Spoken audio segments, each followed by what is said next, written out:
Time ya, Bang.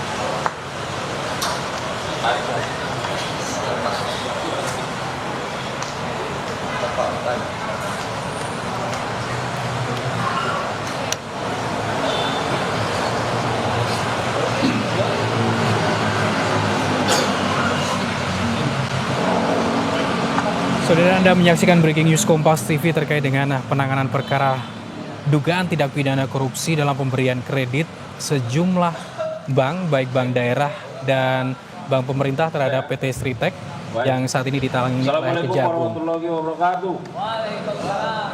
Selamat malam, salam sejahtera untuk kita sekalian. Salam, Om Swastiastu, Namo Buddhaya, salam kebajikan, salam bahagia, salam sehat dan rahayu untuk kita semua. Pak Direktur Penyidikan pada Jampitsus yang saya hormati, beserta para Kasubdit dan jajaran di Jampitsus, Kasubdit dan jajaran Puspenkum yang saya hormati, beserta yang teristimewa buat rekan-rekan media yang hadir pada kesempatan yang baik ini atas undangan kami. Rekan-rekan media, tentu kita patut memanjatkan syukur kepada Sang Ilahi atas berbagai nikmat, khususnya nikmat sehat yang diberikan kepada kita sehingga malam hari ini kita bisa terus melakukan kegiatan, khususnya dalam press conference pada malam hari ini. Rekan-rekan media, bahwa kita akan mendengarkan bersama-sama rilis yang akan disampaikan oleh Direktur Penyidikan terkait dengan perkembangan penanganan perkara dugaan tindak pidana korupsi pada pemberian kredit dari Bank Jabar dan Bank DKI kepada PT Sritek. Ya. Sebelum Pak Direktur Penyidikan menyampaikan beberapa poin penting, ada hal-hal yang ingin kami sampaikan bahwa dalam perkara ini penyidik sudah melakukan pemanggilan dan pemeriksaan setidaknya terhadap 55 orang saksi dan 1 ahli. Dan hari ini penyidik sudah menjadwalkan dilakukan pemeriksaan terhadap setidaknya 9 orang. Dan bagaimana status terhadap saksi yang diperiksa dan dipanggil pada hari ini, tentu kita akan sama-sama mendengarkan keterangan yang akan disampaikan oleh Direktur Penyidikan. Kemudian dalam rangka bagaimana membuat terang tindak pidana ini, penyidik juga secara sungguh-sungguh sudah melakukan berbagai upaya-upaya seperti penggeledahan dan penyitaan, ya, yang dilakukan di beberapa tempat. Nah, tentu supaya lebih lengkap, mari kita sama-sama mendengarkan rilis atau keterangan yang akan disampaikan oleh Pak Direktur Penyidikan. Kepada Pak Dirjen kami persilakan.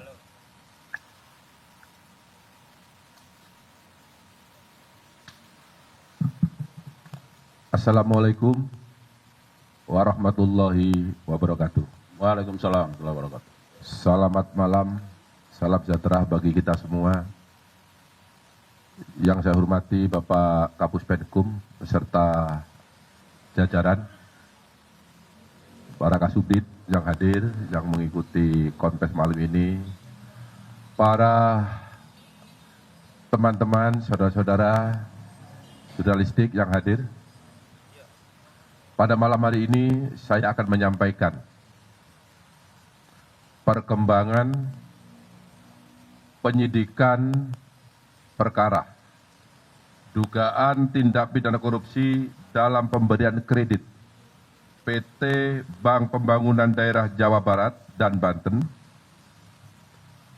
juga PT Bank DKI Jakarta kepada PT Sritek Rezeki Isman Tbk dan entitas anak usaha yang ada di bawahnya.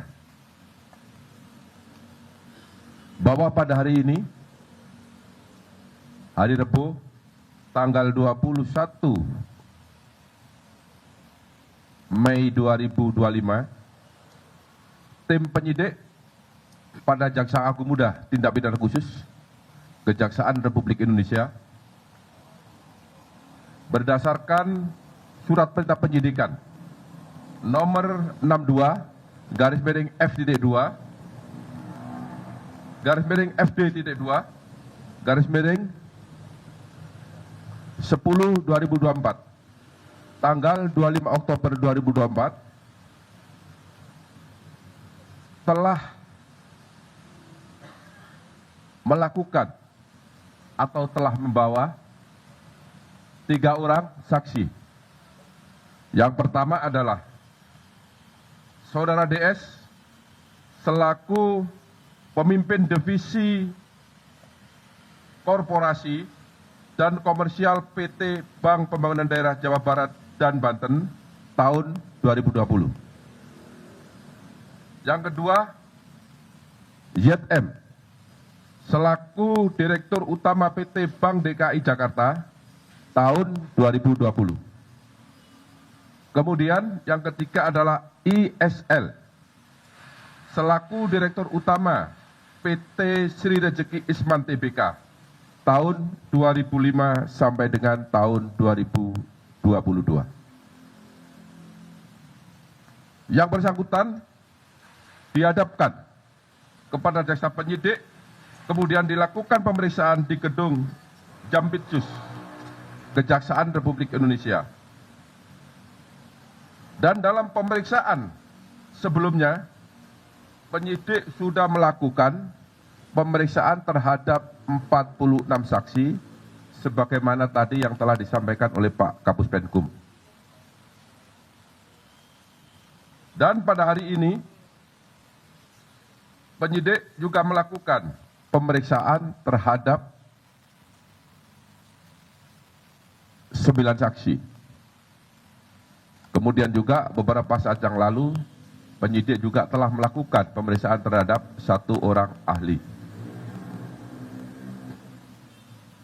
Setelah melakukan pemeriksaan terhadap para saksi tersebut di atas, penyidik memperoleh alat bukti yang cukup telah terjadi tindak pidana korupsi dalam pemberian kredit dari beberapa bank pemerintah kepada PT Sritek Rejeki Isman Tbk dengan nilai total outstanding atau tagihan yang belum dilunasi hingga bulan Oktober 2024 sebesar 3 triliun 588 miliar 650 juta 808 ribu rupiah, maaf, 28 rupiah, 57 sen.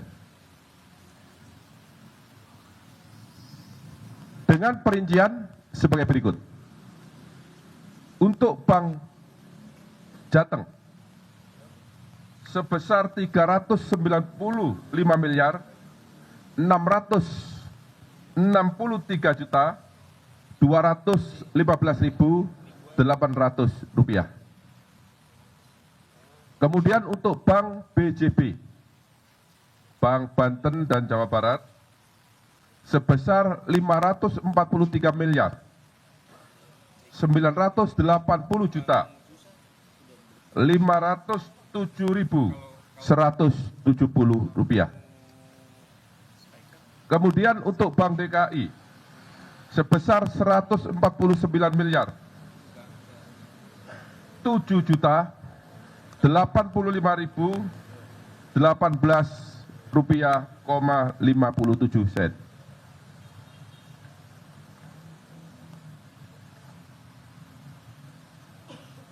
Kemudian yang keempat, yaitu bank sindikasi yang terdiri dari Bank BNI, Bank BRI, dan LPEI. Jumlah seluruhnya adalah 2 triliun 500 miliar rupiah. Selain pemberian kredit tersebut di atas, PT Sri Rejeki Isman Tbk juga mendapatkan pemberian kredit di bank swasta yang jumlahnya sebanyak 20 bank. Ini tidak saya sebut ya, karena banyak sekali, jumlahnya 20 bank. Adapun kasus posisi dapat kami jelaskan terhadap adanya pemberian kredit kepada PT Sri Rejeki Isman Tbk yang dilakukan secara melawan hukum dan mengakibatkan adanya kerugian keuangan negara, dapat disampaikan fakta-fakta sebagai berikut. Bahwa PT Sri Rejeki Isman Tbk merupakan perseroan terbatas yang beroperasi dalam bidang industri tekstil dan produk tekstil dengan komposisi kepemilikan saham yaitu PT Handelston Indonesia sebesar 59,03% dan masyarakat karena sudah TBK sebesar 40,97%. Bahwa dalam laporan keuangan PT Sri Rejeki Isman Tbk telah melaporkan adanya kerugian dengan nilai mencapai 1 miliar 08 US dollar atau setara dengan 15,65 triliun rupiah pada tahun 2021. Padahal sebelumnya, pada tahun 2020, PT Sri Rejeki Isman masih mencatat keuntungan sebesar 85,32 US dollar Amerika atau setara dengan 1,24 triliun. Jadi ini ada keganjilan dalam satu tahun mengalami keuntungan yang sangat signifikan, kemudian tahun berikutnya juga mengalami kerugian yang sangat signifikan. Inilah konsentrasi dari teman-teman penyidik. Kemudian PT Sri Rejeki Isman Tbk dan entitas anak perusahaannya memiliki kredit nilai total outstanding atau tagihan yang belum dilunasi hingga bulan Oktober tahun 2024 sebesar 3.588 miliar 650.808.028 rupiah, 57 sen. Utang tersebut adalah kepada beberapa bank pemerintah, baik bank himbara, yaitu himpunan bank milik negara, maupun bank milik pemerintah daerah. Selain kredit tersebut di atas, PT Sri Rejeki Isman Tbk juga mendapatkan pemberian kredit dari 20 bank swasta, seperti tadi yang telah saya sampaikan. Kemudian, dalam pemberian kredit kepada PT Sri Rejeki Isman Tbk, JM selaku Direktur Utama PT Bank DKI dan DS selaku pimpinan divisi korporasi dan komisaris komersial PT Bank Pembangunan Daerah Jawa Barat dan Banten telah memberikan kredit secara melawan hukum karena tidak melakukan analisa yang memadai dan mentaati prosedur serta persyaratan yang telah ditetapkan. Yaitu salah satunya adalah tidak terpenuhinya syarat kredit modal kerja karena hasil penilaian dari lembaga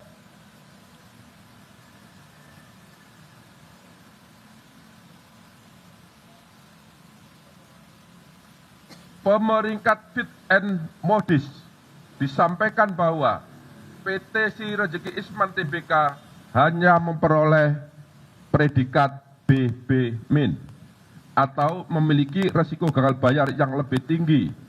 Padahal seharusnya pemberian kredit tanpa jaminan hanya dapat diberikan kepada perusahaan atau debitur yang memiliki peringkat A. Yang seharusnya dilakukan sebelum diberikan fasilitas kredit sehingga perbuatan tersebut bertentangan dengan ketentuan standar operasional prosedur bank serta Undang-Undang Republik Indonesia Nomor 10 Tahun 1998 tentang perbankan sekaligus penerapan prinsip kehati-hatian. Bahwa pada saat ISL selaku Direktur Utama PT Sinergi Isman Tbk mendapatkan dana dari PT Bank Pembangunan Daerah Jawa Barat, Banten, dan PT Bank DKI Jakarta, terdapat fakta hukum bahwa dana tersebut tidak dipergunakan sebagaimana tujuan dari pemberian kredit, yaitu untuk modal kerja, tetapi disalahgunakan untuk membayar hutang dan membeli aset non-produktif sehingga tidak sesuai dengan peruntukan yang seharusnya.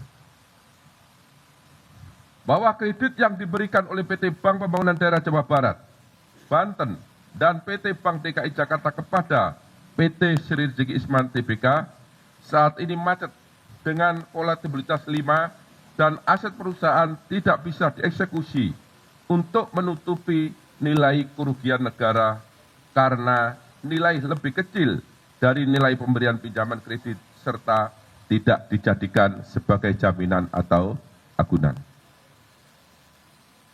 Bahwa PT Sinergi Isman Tbk dinyatakan pilot oleh Pengadilan Negeri Niaga Semarang melalui putusan nomor perkara 2/PDT.SUS homologasi /2024/PN Niaga Semarang.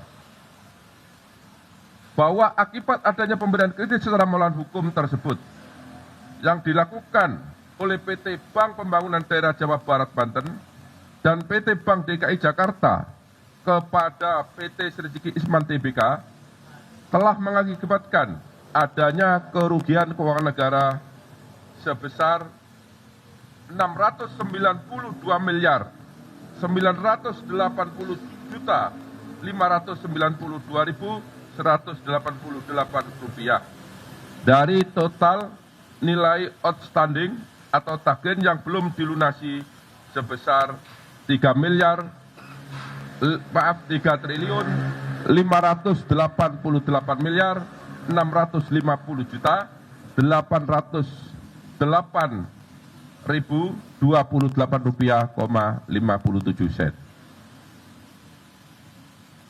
Kemudian setelah dilakukan pemeriksaan terhadap DS, kemudian terhadap YM dan terhadap ISL, pada hari ini Rabu tanggal 21 Mei tahun 2025, penyidik pada Jampitsus Kejaksaan Agung Republik Indonesia menetapkan 3 orang tersebut sebagai tersangka karena ditemukan alat bukti yang cukup telah terjadi tindak pidana korupsi dalam pemberian kredit PT Bank Pembangunan Daerah Jawa Barat dan Banten serta PT Bank DKI Jakarta kepada PT Sinergi Isman Tbk. Penetapan tersebut berdasarkan untuk ISL, yaitu penetapan nomor 35 tanggal 21 Mei 2025. Untuk tersangka DS berdasarkan penetapan nomor 36 tanggal 21 Mei 2025. Dan untuk tersangka YM berdasarkan penetapan nomor 37 tanggal 21 Mei 2025.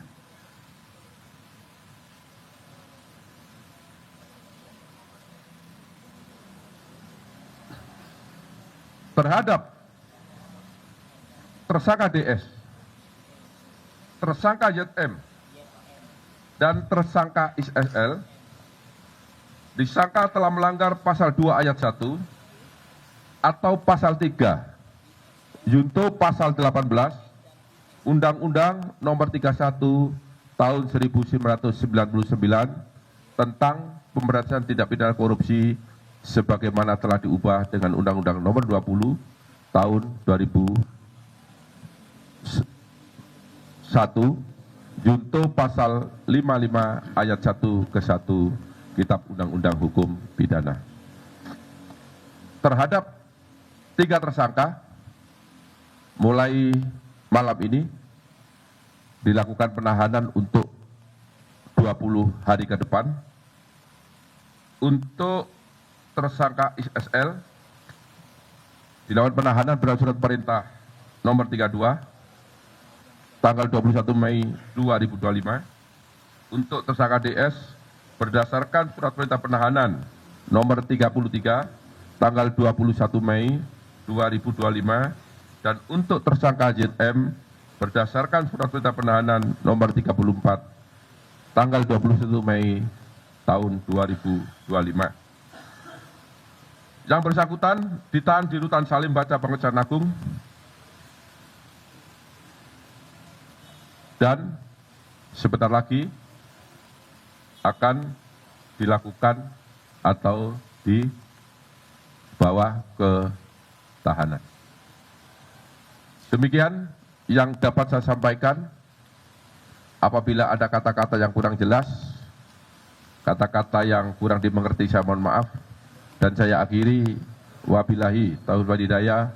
Wassalamualaikum warahmatullahi wabarakatuh. Waalaikumsalam warahmatullahi wabarakatuh. Terima kasih kepada Pak Direktur Penyidikan. Rekan-rekan media, barangkali ada satu hal yang ingin kami tegaskan supaya tidak bias di masyarakat seolah-olah ada penanganan yang disparitas. Perlu diketahui bahwa tadi sudah disampaikan oleh Pak Dirdik bahwa selain 4 bank, ya, sesungguhnya ada 20 bank. Tapi harus dipahami bahwa bank-bank yang lain itu adalah bank-bank swasta. Nah, kita tangani bank pemerintah dan bank daerah karena ini terkait dengan keuangan negara, ya, sebagai pintu masuknya, ya. Jadi supaya ada penjelasan ke masyarakat kenapa hanya 4, kenapa yang lain tidak, ya. Karena ini terkait dengan kewenangan kita menyangkut masalah keuangan negara. Saya kira begitu. Silakan kalau ada pertanyaan. Yang abang ganteng dulu, yang baju apa? Ya.